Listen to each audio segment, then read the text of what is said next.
Hello everyone, and welcome back to another adventure. This time we're going back to 2020 when my husband and I took a trip out west to go see some national parks. We flew into Jackson Hole, Wyoming, and our first stop was Yellowstone National Park. Yellowstone has to win the award for the most diverse landscape. There were tons of these geothermal areas, plenty of mountains and prairies and beautiful big lakes, and just so many different things to see. Right here are the Grand Prismatic Springs, and this was probably the most beautiful area, in my opinion, of the park. These colors were just out of this world. You can't take a trip to Yellowstone and not talk about the wildlife here. It seemed like every time we took a turn in the road, there was something new to see, whether it be bison or bear or even elk. We were told there were wolves in this area the day before, but we didn't have any luck. One of my favorite parts of this trip was getting to visit Grand Teton National Park.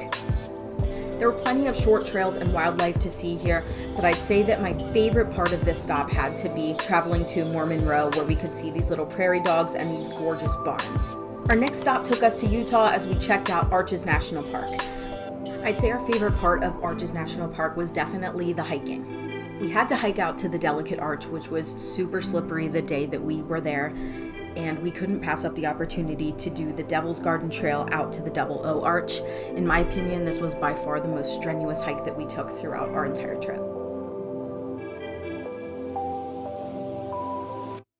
While staying in Moab, we also took a trip out to Canyonlands National Park.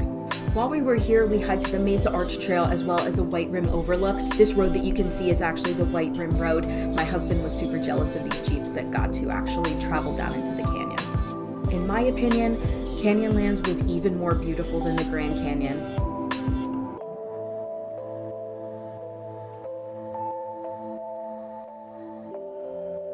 While in Utah, we also checked out Capitol Reef National Park. There are actually really beautifully maintained orchards here from an old settlement, and you can pay to pick fruit at certain times of the year.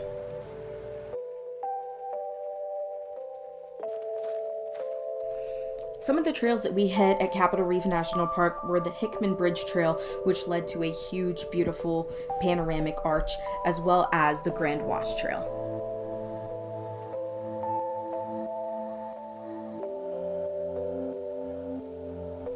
Our next stop, and my very favorite stop, was Bryce Canyon National Park. Here we took the Navajo Loop Trail down into Wall Street and checked out the Queen's Garden as well.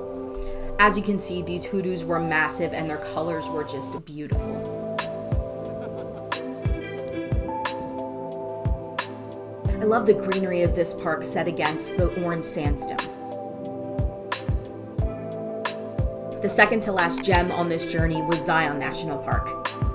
Just driving through this canyon offered spectacular views, but of course we had to throw some hikes in here as well. My personal favorite hike here was definitely the most unique, and that is the Narrows. So we basically went into a slot canyon that had water that we were wading through. This little guy was here to greet us as soon as we finished our journey. Another favorite hike of mine here was the Canyon Overlook Trail. We really wanted to try to go to Angel's Landing while we were here, but unfortunately the trail was closed.